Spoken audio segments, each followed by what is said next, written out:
When we say leader, if one wants to be a leader, in some way he has to transform himself, in the sense, the essential concern of any individual person to start with is, what about me, my survival, my well-being? So if one has to become a leader, he has to transform this into a larger possibility. What was essentially individual concern becomes a little larger concern in some sense.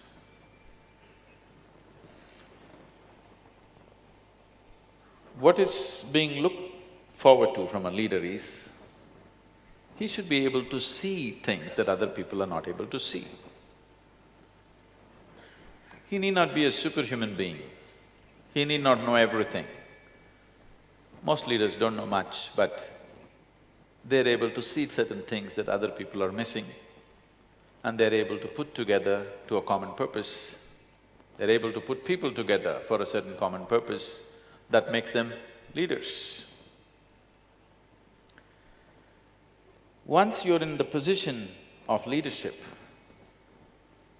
every thought that you generate, every emotion that you generate, every action that you perform has impact on many, many people. Maybe a few hundred people, 1,000 people, or millions of people, depending upon what type of leadership you are in.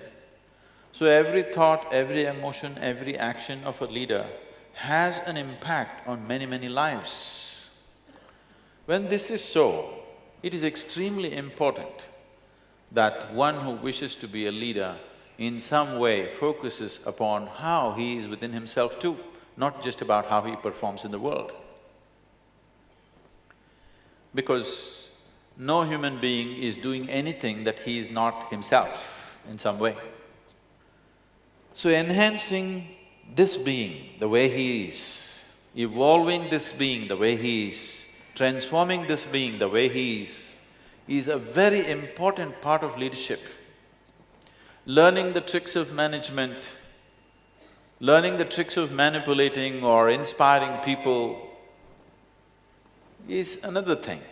But the most important thing is, learning the art of evolving this being is very, very important, because everything that being… as your leadership becomes of greater scope and greater possibility, every thought that you generate in your mind has an impact on people around you. So attending to this person is very, very important. If we think the work that we are doing is important, it is most important that you should work upon yourself first. Because you cannot produce anything that other than what you really are. You will only produce who you are in so many different ways. Who you are, what your mind is, what your emotions are, how you are right now will manifest in every action that you perform in the world. And once you have moved to a position of responsibility, that is having a huge impact on many, many lives. So it would be responsible for a leader not to be constantly striving to transform himself first. And essentially, leadership also means either you're transforming lives of people directly, or you're transforming situations which will in turn lead to transformation of life for other people. So transformation and leadership cannot be separated. Leadership is transformative.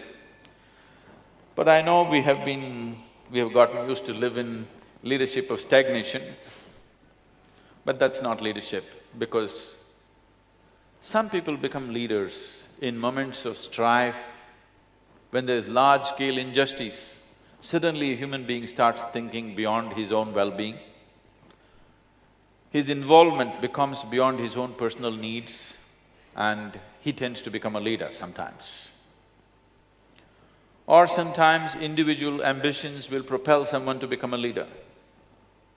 Or sometimes leadership happens by default. You having been born in the right family or the wrong family, whichever way you want to look at it But essentially, if one wants to evolve into a natural leader, because leadership is not assertion of yourself. Leadership is a way of knowing the art of fulfilling everybody's aspirations.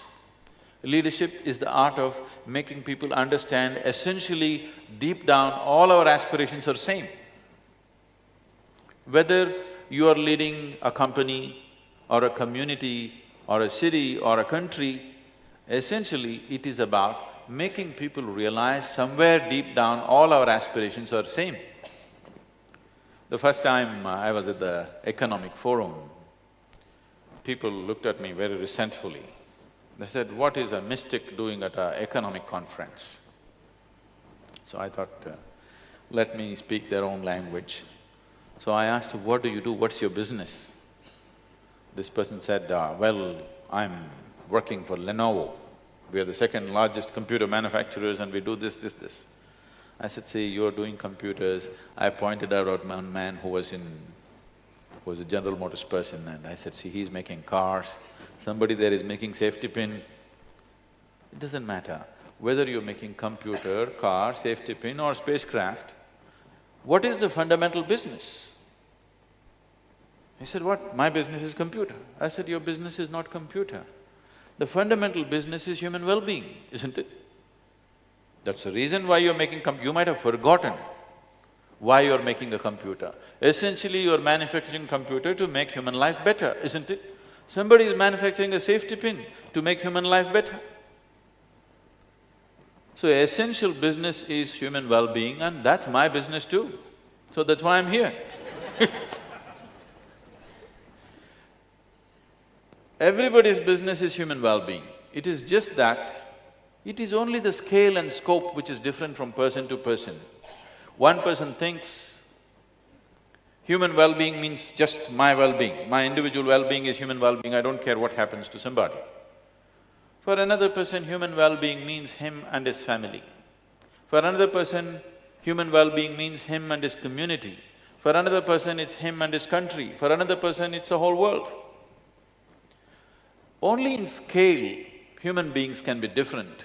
Otherwise, every human being's aspiration is human well-being, isn't it so? Yes? Is there somebody who is not involved in human well-being? Only the scale is different, isn't it? So, if your scale is larger than individual well-being, then you are a leader. So if it is larger because you think, because of your ambition, it'll be stressful. If you've taken this on because your family pushed you into it, it'll be very stressful. You will become a natural leader. Being a leader is not certain position, it is just a certain capability and fulfillment of our aspirations. In the sense, nobody can become a leader without a certain spiritual element in him. No, don't get like that. When I say spiritual, I am not talking about you joining some religion or joining up with some group. Essentially, spiritual process means expanding the horizons of your perception and experience of life and oneself. In some way, your perception of life has enlarged itself beyond self-preservation. You're thinking not just about this being well, you're thinking of making things happen for lots of people, that makes you into a leader. So this can happen out of your thought, or this can happen out of necessity of situations in which you exist, or this can happen because your perception has truly expanded. When I say perception has expanded, shall we do an experiment with you? Can I do an experiment with you? Take your right hand, touch your left hand and see. Is that you? Is this you? Touch the chair on which you're sitting. Is that you? No. How do you know this? What is the basis of your experience which tells you this is me, this is not me? Hmm? Don't sit there like yogis, I'm the yogi.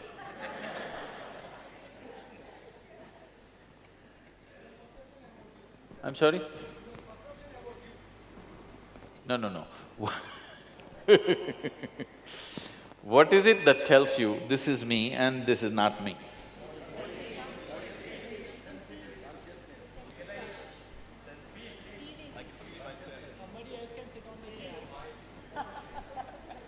You're reading lots of nonsense. Just tell me, what tells you this is not me? What tells you this is me? Sensation, isn't it? Here there is sensation, here there is no sensation, isn't it so? Yes? So, it is your sensation which determines what is you and what is not you. It is the boundary of sensation. Whatever is within the boundaries of your sensation is you. Whatever is outside the boundaries of your sensation is not you. Is that the definition of yourself? Yes, technically. So what is within this is you, if it's outside of this is not you. There is water here, not reachable, okay. There is water in this, is this you? No. If you drink it, does it become you? What happened? What was outside the boundaries of your sensation got included into the boundaries of sensation, suddenly it's you. How did you get these kgs that you're carrying around?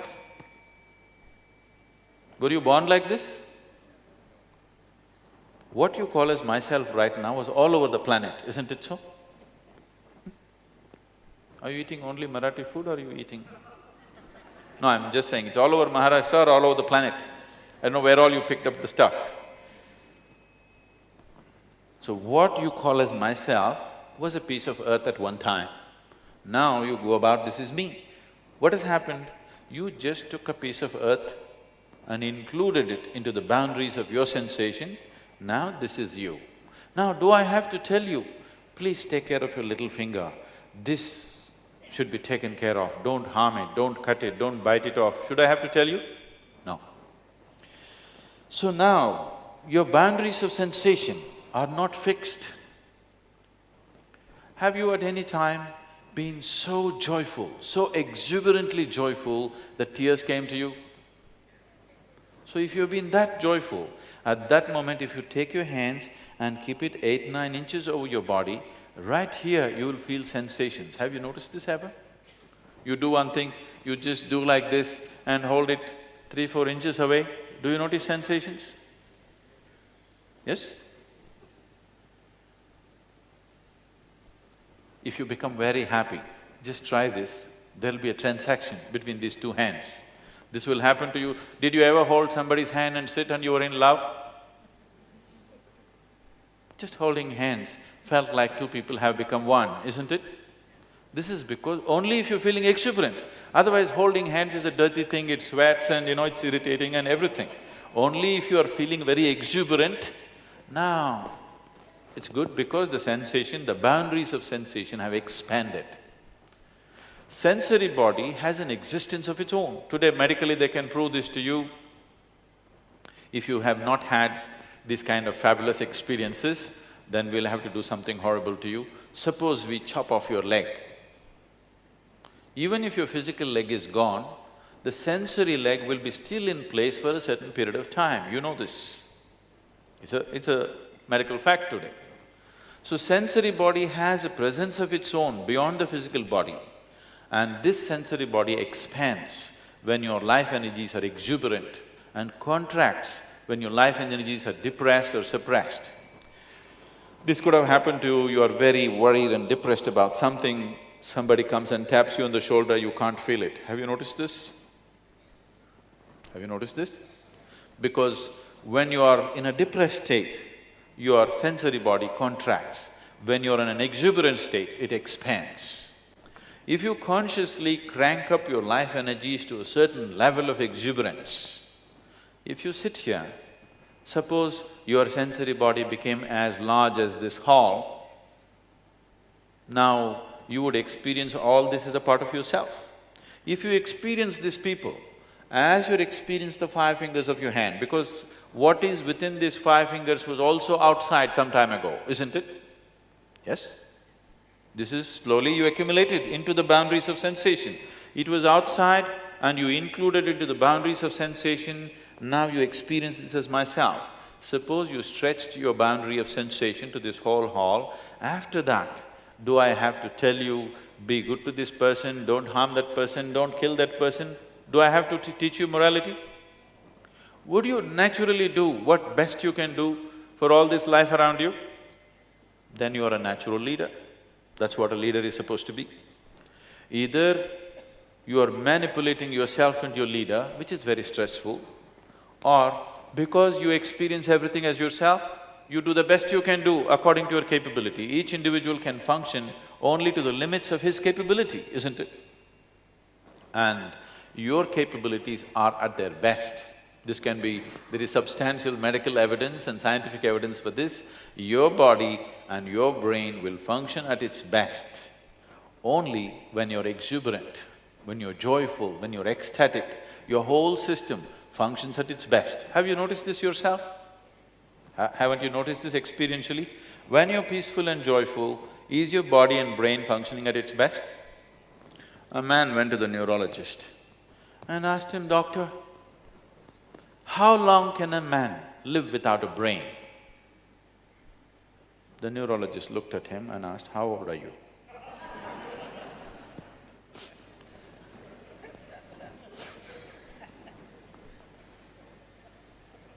Now, when I talk about exuberance of experience, where is the basis of your experience, first of all?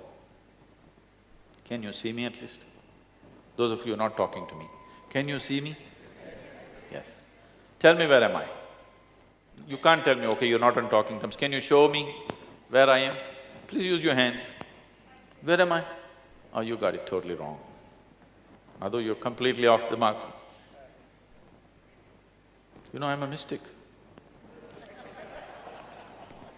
This light is falling upon me, reflecting, going through your lenses, inverted image in the retina. Have you heard the whole story? So where do you see me right now? Within yourself. Where do you hear me right now? Within yourself. Where have you seen the whole world? Within yourself. Have you ever experienced anything outside of yourself? Have you ever experienced anything outside of yourself? Right now, if I touch this chair, my sensations are not of the chair, my sensations are only of my body, isn't it? Yes or no? You have never experienced anything outside of yourself, please see. Everything that you know is only the way your sense organs are projecting things within you, isn't it? Sun is setting right now outside, but we are turning lights on here because for us this is darkness. But there is a whole host of life on the planet. The sun sets, they all come alive. Actually, there are more life on the planet which are nocturnal. Yes? I'm not talking about the Bombay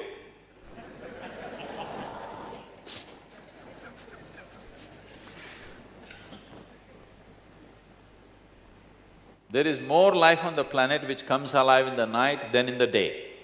Yes? So suppose you sit with an owl and start an argument, which is light, which is darkness, where would it get you? Endless argument? Who is right, you or the owl? Both? Oh. Both means, if you're saying both, either you're working for the diplomatic corps or you may have a successful marriage.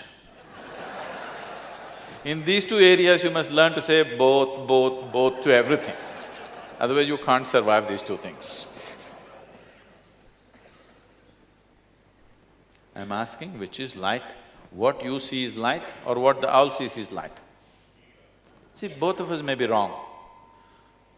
One of us may be wrong, but both of us cannot be right, isn't it? Yes? So your sense perception right now is just enough for survival, but everything that you experience is happening within you. The very seat of your experience is within you. When this is so, should you not determine the nature of your experience? The world outside will happen the way you want it only to some extent, never 100% the way you want it. Yes? Never will, and I'm happy it is so. Because if the world happened completely the way you want it, where do I go? I'm glad it's not happening your way. Isn't it so? It happens to some extent your way, some extent my way, some extent somebody else's way. It's okay, that's the way the world should be. But at least this one person should happen 100% the way I want him, isn't it? Yes? But right now this is the problem. This one is not happening. This body is not taking instructions from you. This mind is not taking instructions from you. If your mind were taking instructions from you, would you keep it joyful or miserable? Pleasant or unpleasant? Pleasant for sure. If you are joyful, your sensory body would be all over the place. There would be a deep sense of inclusiveness. Once your experience of life is inclusive, without being elected, you are a leader. Without being appointed, you are a leader. Don't think whoever is appointed is always the leader. There are all kinds of leaders all over the place who are managing things and taking things in their own way, isn't it? Yes or no? Because of their sense of inclusiveness. Wherever there's inclusiveness, people will look for guidance in that direction, isn't it so? Yes? Whoever reverberates with you, you look for guidance in that direction, not to the appointed person up there, isn't it? So, there is a certain possibility within the human being which has been left unexplored by most of the humanity. Can I tell you my own story, is it okay? You shouldn't sleep off, okay? Because once upon a time, if I start, most people think it's bedtime has come. This is not once upon a time story. I know I look ancient enough, but it's not a once upon a time thing. Some time ago.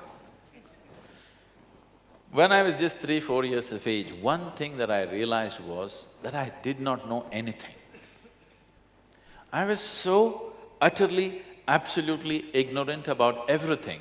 This came to my awareness. So if somebody gives me a glass of water, I will just be staring at this for 3-4 hours at a stretch. Somebody gives me a dry leaf, I'll be looking at it for hours. If I sit up in the bed, I'll be just staring at nothingness for the whole night. To a point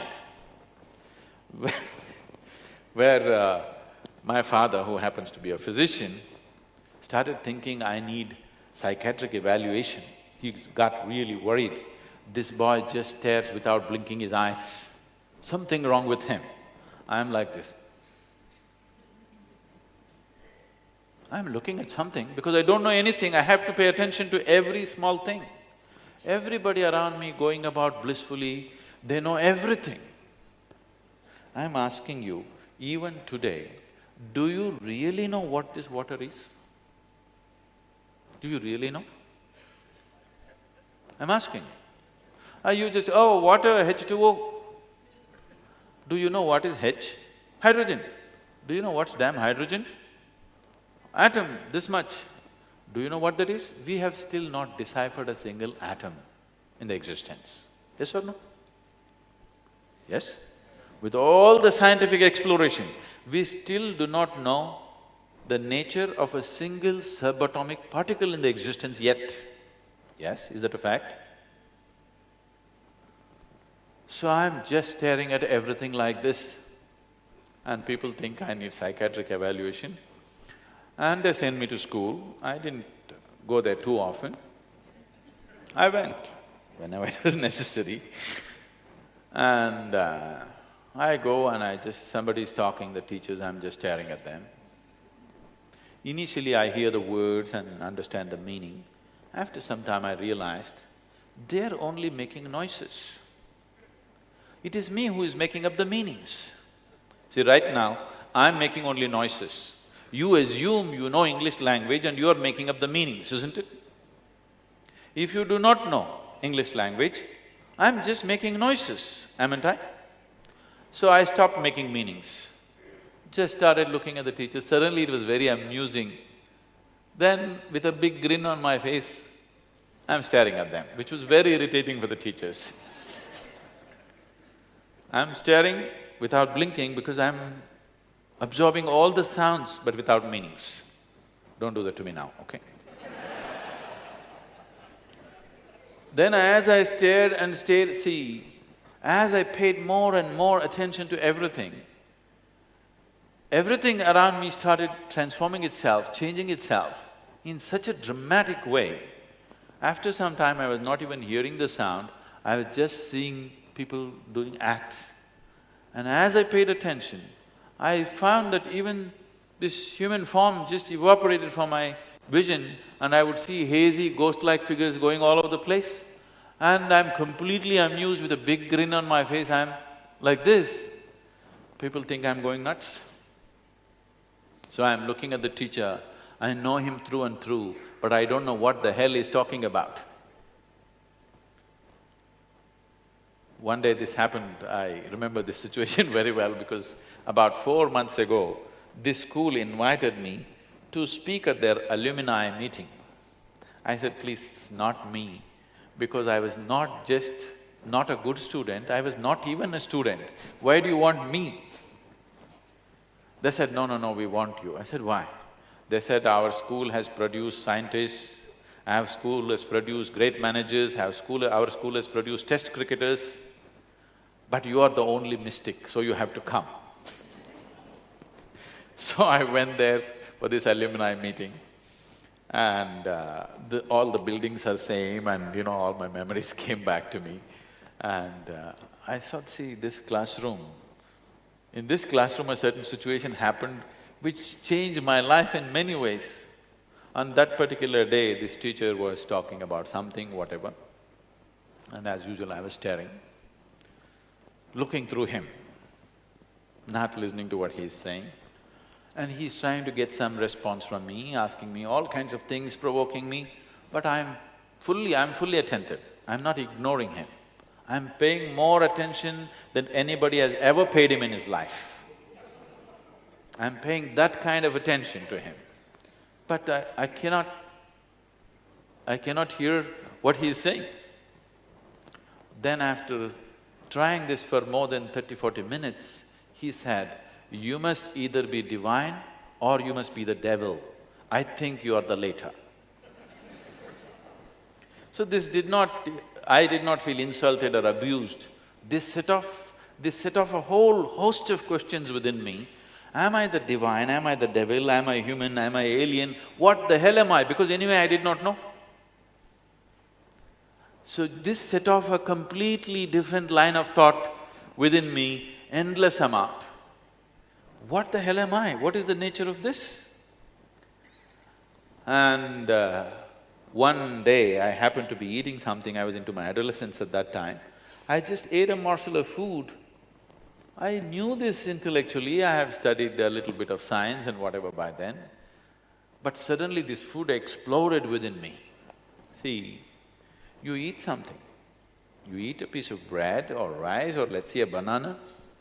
If you eat this, what was something which was not you, if you eat it, it becomes you, isn't it?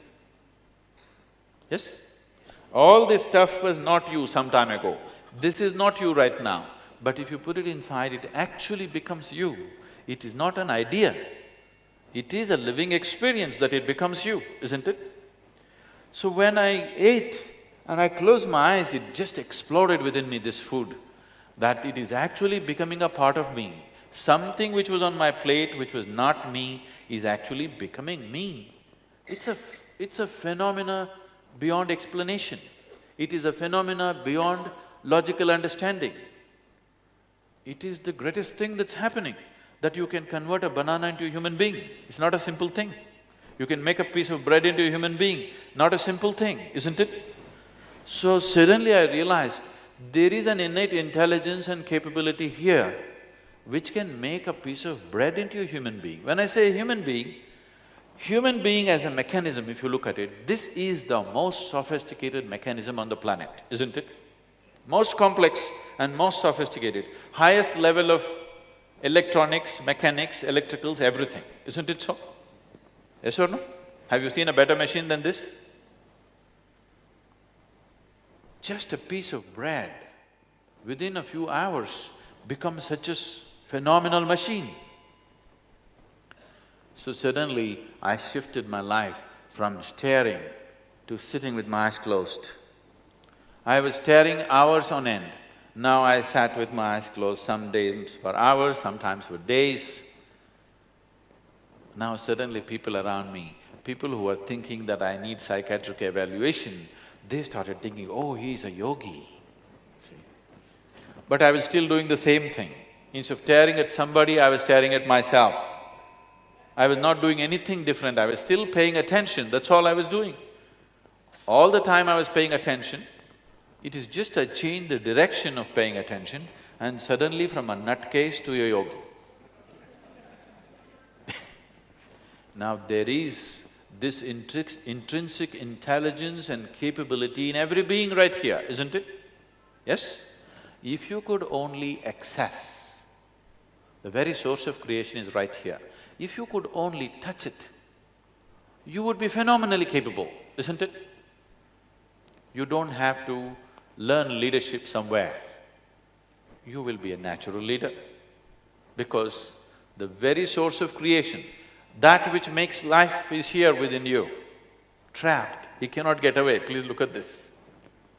If you only strive to make the necessary contact with this, if you find access to this, leadership is natural. Leadership is not about you asserting yourself over somebody. It is about being able to harness everybody's aspirations and make it happen. People should not even feel there is a leader around, that's when you're a real leader, isn't it? If people constantly feel the presence of a leader, he is a tyrant most probably. Yes or no? People should not even feel this place is managed. It looks like nobody is managing it, but everything is happening the way it should happen. That is leadership, isn't it? Yes?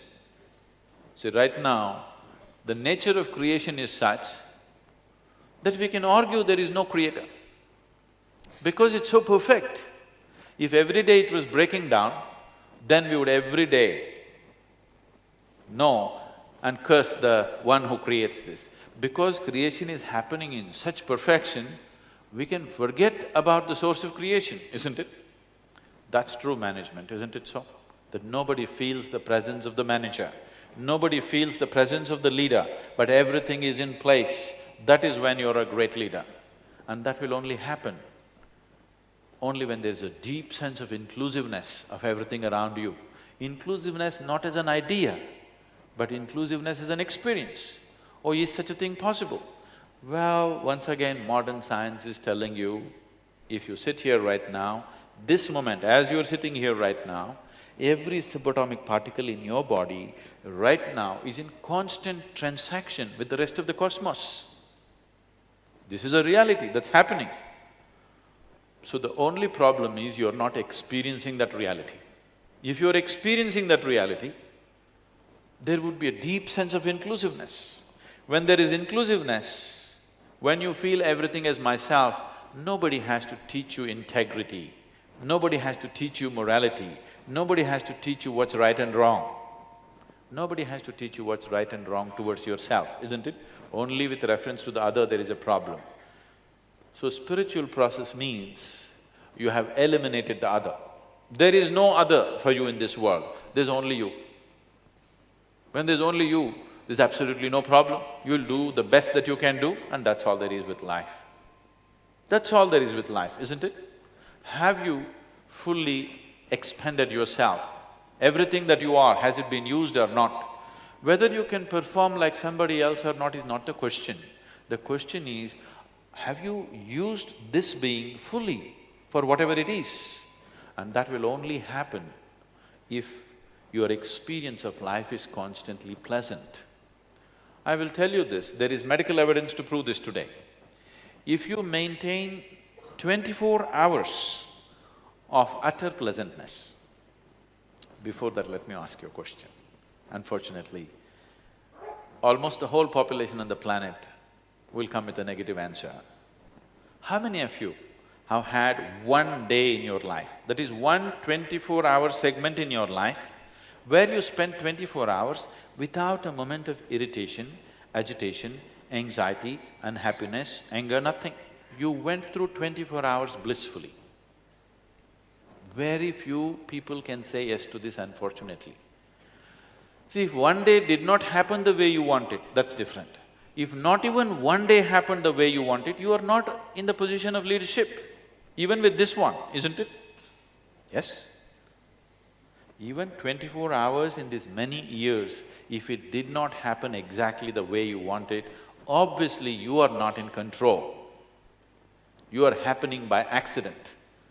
If your own body and your own brain is not taking instructions from you, why the hell should 1,000 people or 10,000 people take instructions from you, I'm asking? Why should they take it?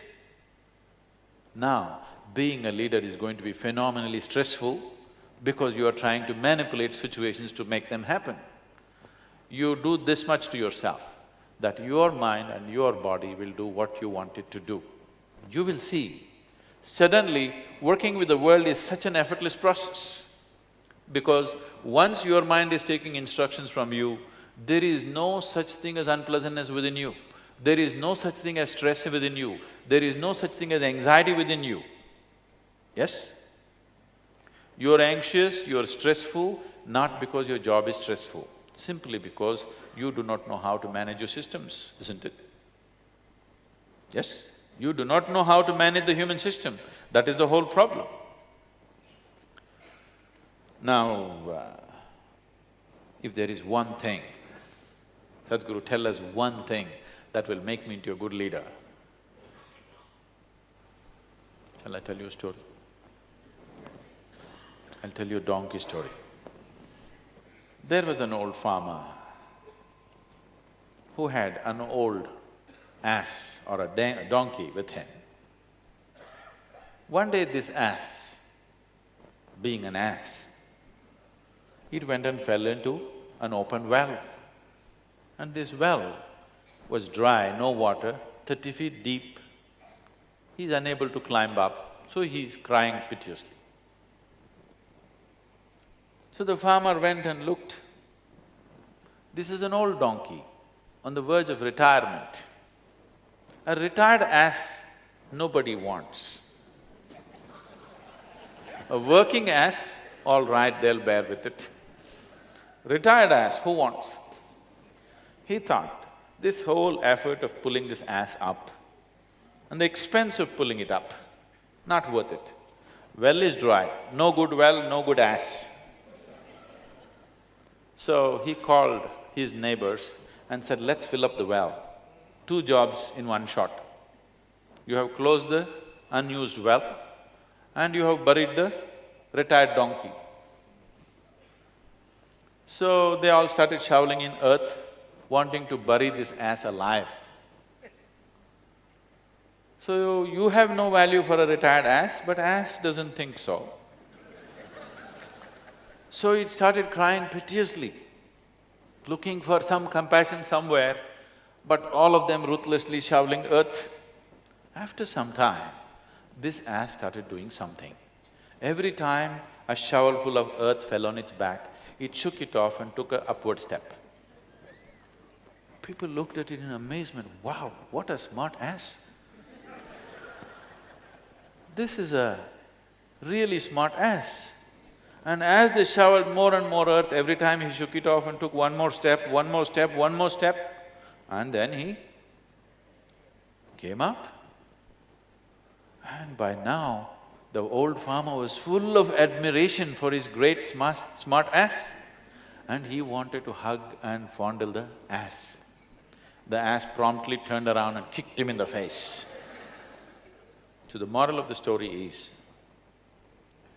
if you want to be a leader, one thing that you don't do is, don't spend your life trying to cover your ass. it will turn around and kick you in the face one day.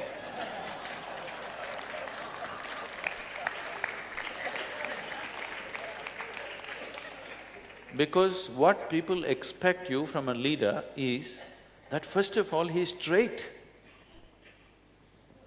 People don't appreciate you manipulating them. People appreciate that first of all you are straight. You don't have to be brilliant to be a leader. You don't have to be a genius to be a leader. You don't have to be a superhuman to be a leader. You are straight, your integrity is always there, and you have some vision.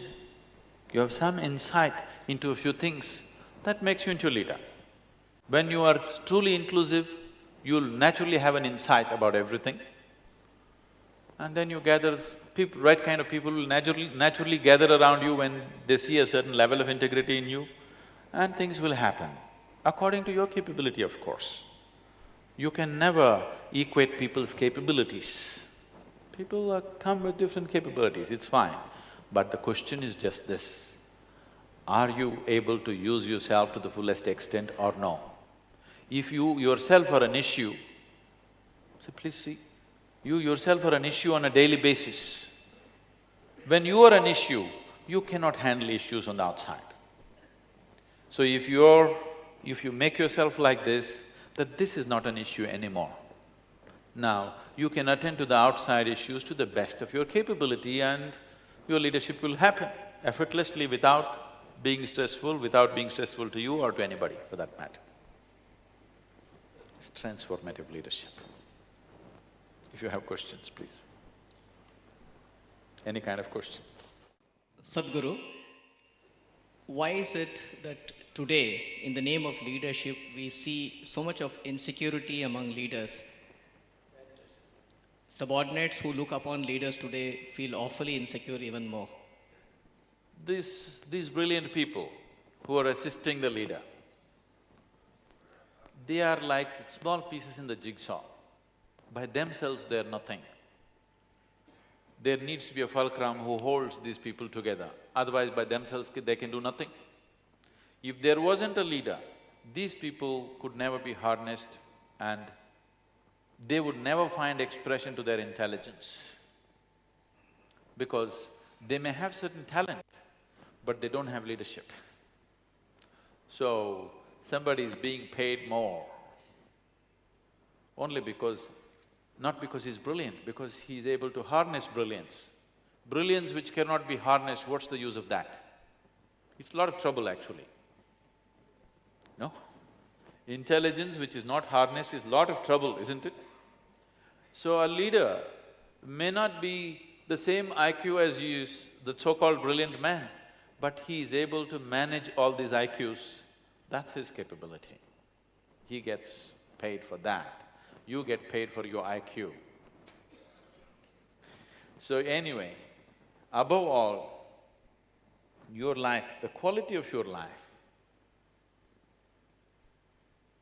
does not necessarily depend upon how much you're paid. I'm not saying you should ignore that. Yes, that is a factor. How much money you get, how much wealth you make in your life determines the comfort of your life, never determines the quality of your life. Yes? It gives you certain access, it gives you certain comfort, it facilitates a few things around. But essentially the quality of your life is in how joyfully you're creating what you're creating, isn't it? If you are absolutely giving yourself and if you're brilliant as one claims to be, and if you're really making things happen to the best of your ability, in many ways you become indispensable for any group of people, isn't it? So instead of thinking of increment, I think people should focus on how to become indispensable. That people can't believe that without you, this situation can work. It will work anyway. Tomorrow morning if I fall dead or you fall dead, the world will go on fine, don't have any illusions about that. But people should believe that without him, how to live, how to make this work. If people get such feeling, then you will be substantially rewarded. But the true reward is in the joy of doing what you're doing, not in what you get at the end of the month, isn't it? What you get at the end of the month facilitates a few things, maybe determines the kind of house you live in, determines the kind of car you drive, but how joyful you drive the car, that it doesn't come from that, isn't it? How joyful you live in this house is not determined by that. So your quality of life is the way you experience it, not what you have, where you are. So please, once you said this, that your quality of life is determined, anyway you're joyful by your own nature, you will function at your best and your capabilities will be rewarded. Today or tomorrow it has to be rewarded. Sometimes there may be some slowdown, sometimes maybe you have to make a little noise and make them know that you are there. Because it's a large picture, somebody may not notice you. But the important thing is, in your life, the important thing is, are you enjoying the process of life or are you cribbing through your life? This is most important, isn't it? Yes? I guess my question is, where do we get started and what is the path? So that, again, this doesn't become a subconscious experience and then we again wait for this kind of thing to happen. What are the practical things that we can do so that we kind of don't leave this session saying, okay, it was another great talk, but I don't really know what do I need to do, so at least I know I'm trying to make the effort. You want some tips?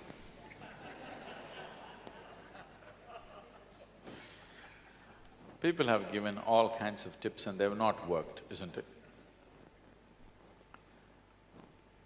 People have read all kinds of books and they work for a certain period of time, after that they don't work, isn't it?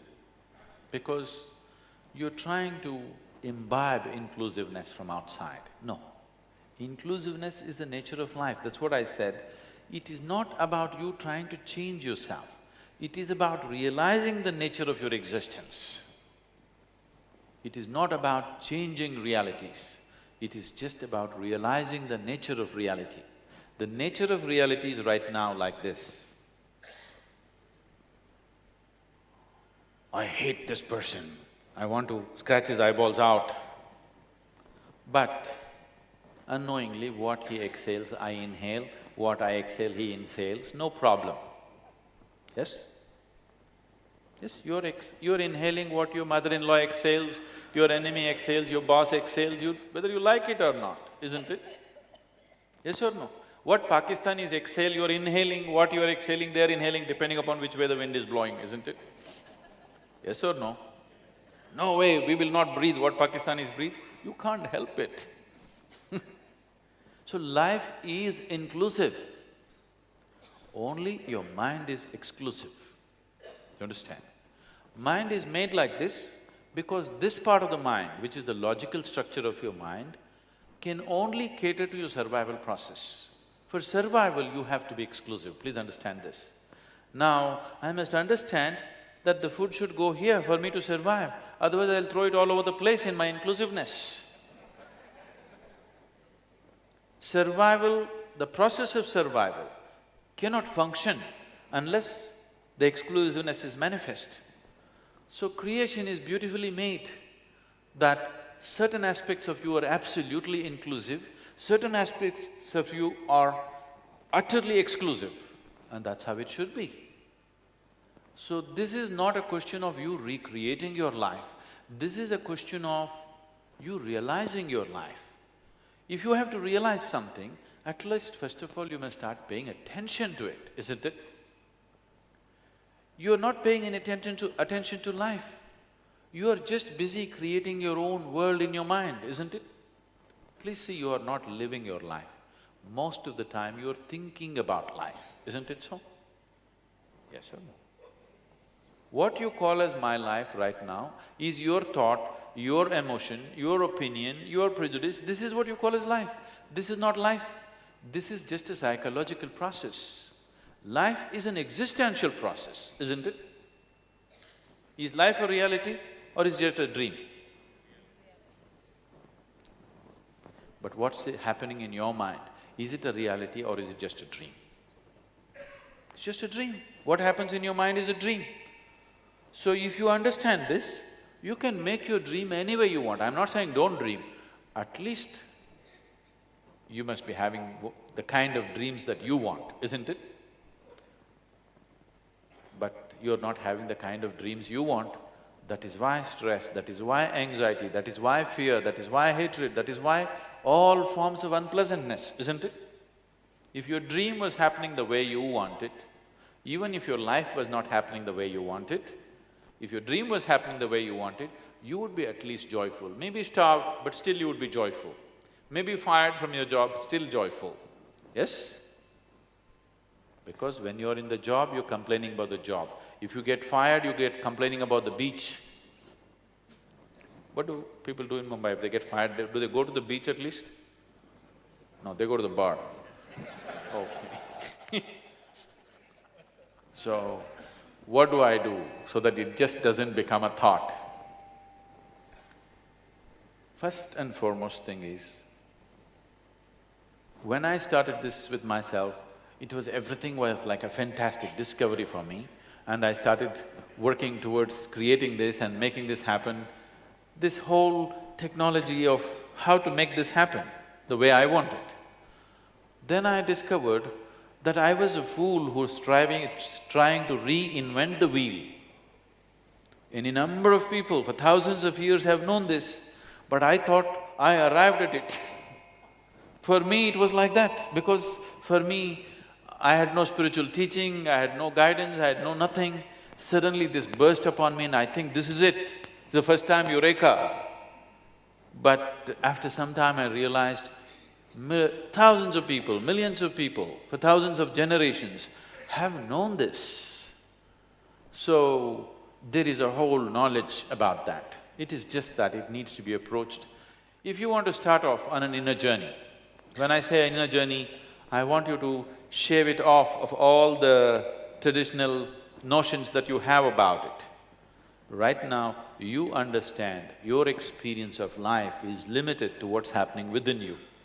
Based on that, if you want to explore this possibility of what this being is and know this experientially, to turn your attention from believing that you're looking outside and knowing that you're only looking within, if you dedicate 28 to 30 hours of life, a focused time if you give me, we can set up an instrument for you, a subjective instrument within yourself, which will give you this access. But at least that much is needed. Still technology is at that level. Someday if I arrive at a technology where it can be done in a moment, we'll do it. I can do it in a moment if you are a very simple human being. But now you're educated, we take 30 hours with education. Thank you very much for being here.